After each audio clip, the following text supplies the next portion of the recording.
Hello, everybody. So, Survivor Series was yesterday, November 25th, and there was a lot of stuff that happened. There were 5 matches, a couple of funny promo spots, and, well, him. So, if you want to see my talk on that, skip to this timestamp right up here. I will show you my take on that. But if you want to watch the whole thing, let's get started right away. So we're going to be going over every match and every big promo segment. We're starting off with the women's WarGames match. We had the babyface team of Becky Lynch, Bianca Belair, Charlotte Flair, and Shotzi defeating Damage Control with Dakota Kai. And this match had pizzazz. It had a lot of stuff going on, and there was no real downtime. Now, you can judge downtime as a couple of things, and the downtime for this match didn't exist. There was always something happening. There was either finishers happening. There was a Becky Lynch bleeding at the beginning of the match. There was always something going on. And that made a good match. There was good storytelling going on. There was a very simple storytelling method, actually. So, you have two people, they don't like each other, but they don't like this guy even more. So they're going to team up and take down this guy. Very simple storytelling. The enemy of my enemy is my friend. Can they coexist is what WWE uses. And overall, it's just a very well executed idea of a match.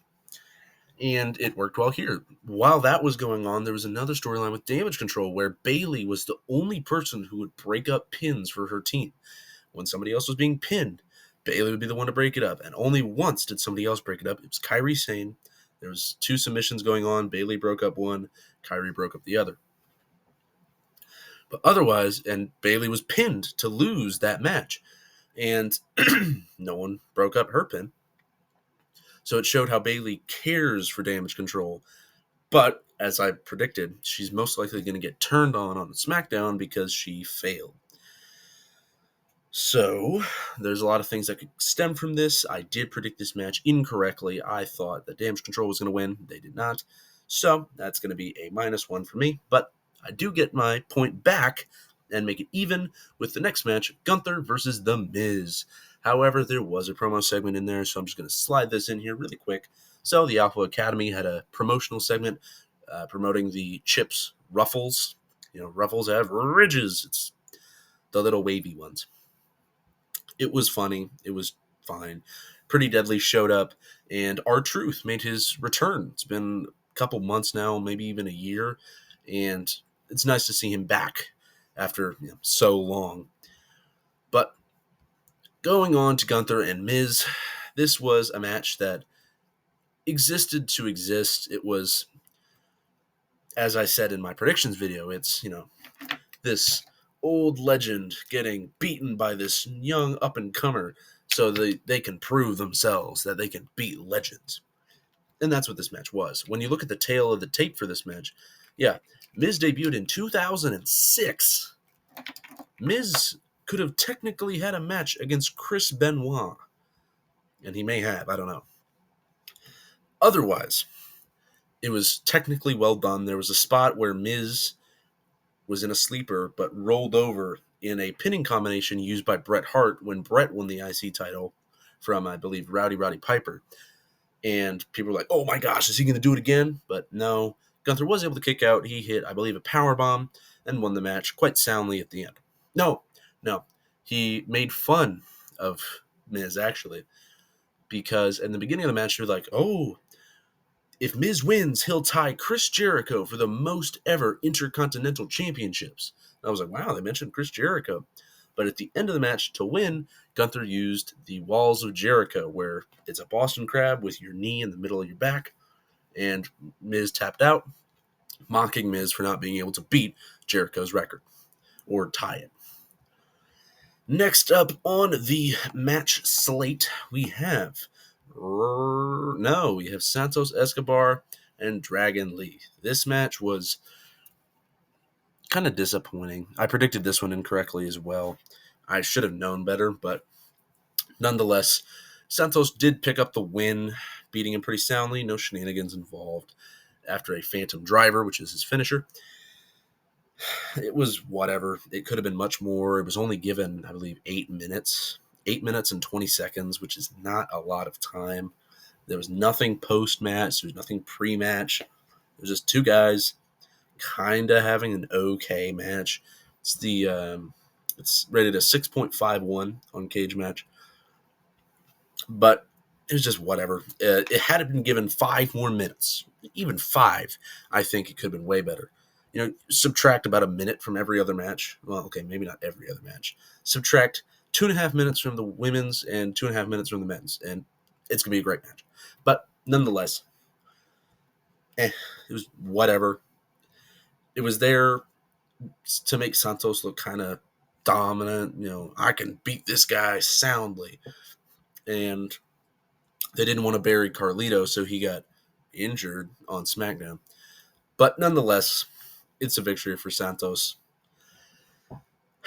I don't like Santos Escobar, so I'm not a fan of it. But nonetheless, if he starts doing well, I might start to like him. Next up, we have Rhea Ripley challenging Zoey Stark to beat her for the Women's World title. I said that kind of wrong, but I'm going to roll with it and not edit that part out. So, Rhea won in less than 10 minutes. However, it was not a squash match, which is a little bit surprising. It was Zoey came out the gate really good. Rhea slowed it down for about 5 minutes. Zoey came back for about 2 and then got beaten in like 15 seconds. So, pretty generic, small baby face versus big heel. It happens a lot. Gunther has a lot of matches like that. You could argue the match with Miz was one of them. So, I'm fine with Rhea retaining here. I don't have any issue with it. I predicted this one correctly as well. So, I am 2-2. It was whatever. There was, the Zoey coming back was nice, and she is really loud. Like, Chicago's arena, I don't remember the name, but it is very echoey, apparently, because, like, most of the other people were at, like, this volume.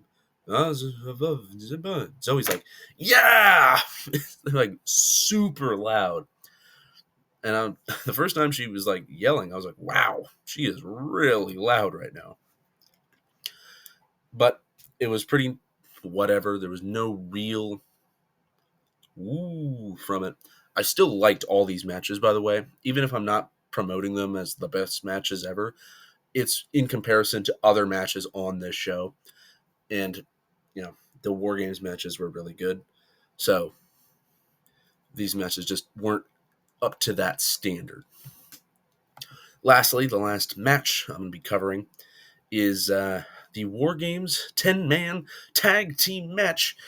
But there is one more promo segment for this part. It's very short, but the New Day rode in a Slim Jim car. And I wouldn't mention this, but in the background, you could see Drew talking to Damian about something that they were discussing at the beginning of the show. And it's whatever. It's just a small little plug for Slim Jim. And it was funny to see the New Day. They left the car on for some reason. Ha ha ha, silly, silly, silly. But back to that WarGames match. A little weird that this one's 10-man when the women's was an 8-man, but nonetheless. Cody Rhodes, Jey Uso, Randy Orton, Sami Zayn, and Seth Rollins beat Drew McIntyre and the Judgment Day. This was very good. There's no other way to describe it. This was one of the best matches I've ever seen. Now, I actually have most of the guys who competed here. I'm using Jimmy as Jay because I don't have Jay. You can see Jimmy back there. Randy's there too. Seth's back there. Cody's back there. There's a couple others, but they're not people I'm showing right now. So we had this team and Sammy versus Drew and Judgment Day. Now, I'm going to use Drew to show some of the spots because he's the only one I have from Judgment Day. But the best one, by a long shot, one of the greatest RKOs I've ever seen. So it was JD McDonough on the top of the cage, and he got pushed off the top by, I think, Seth and Cody. And Randy just RKO'd him from the ground. Like, it was, I can't begin to describe how amazingly well done it was, and these don't do it any justice. But here's a visual example. Make that look like 20 times cooler, and you have what happened. But nonetheless, there was, Randy didn't come out. He was, Randy hasn't showed up yet, was the point going into the match. He was number 5 for the babyfaces. Rhea was going to cash in the Money in the Bank contract for Damian to cover Seth, but Randy was, I have voices. So he ran out, looking real muscular as he does, went into the ring, beat up some fools, RKO Dominic for the first RKO back, and had a good old time. Babyfaces did win, if I didn't mention that. I predicted this one correctly. I did think the babyfaces were going to win, especially with Randy and Cody on, one team. And I was correct. But something I wasn't correct on was JD McDonough getting pinned. It was actually Damian Priest who got pinned, which was kind of surprising if you think about it. I was thinking, JD's in there just to get pinned. He's not going to do anything. But he took the RKO, so he doesn't have to get pinned. That's valid enough, I guess. All in all, the whole show was very well-rounded. There was great match, solid match, decent match, solid match, great match. There's, a perfect little dip, as really every wrestling show, well, preferably every wrestling show is. But the average wrestling show should be, or normally is, that. A little happy face. You don't want, or, well, sometimes this is okay, but rarely. Overall, I would grade this show a solid 8.5 out of 10. It could be higher. Dragon Lee and Santos did not do enough. Neither did Rhea and Zoey to warrant giving this anything 9 or higher. But there is something that did. And this is the segment you've all been waiting for. What do I think about this? Well, I think quite a few things about this whole situation. It's one of the biggest things ever to happen in wrestling. It hasn't happened for ages. And I mean ages. And it was mind-blowing. It was absolutely mind-blowing to see. And obviously, I'm talking about the Judgment Day not having a feud with Sami, Jay, and Cody anymore. It's been so long, it's been so drawn out. They main event every episode of Raw, and I'm so happy that it's finally. I'm just kidding. Obviously, we're going to be talking about what happened at the very end of the show when the camera's panning out. The do not copyright this footage. Blah blah blah blah. Cult of Personality hits. CM Punk is back in the WWE after nearly 10 years away, and this is just something else. And you can't even know how much I just, when it happened, it blew me away. It did. You were thinking, it's the end of the show. Why would CM Punk come out? Whatever. It was so great to see. Just walked out, and the best part about it was they were smart about it. They didn't do any commentary.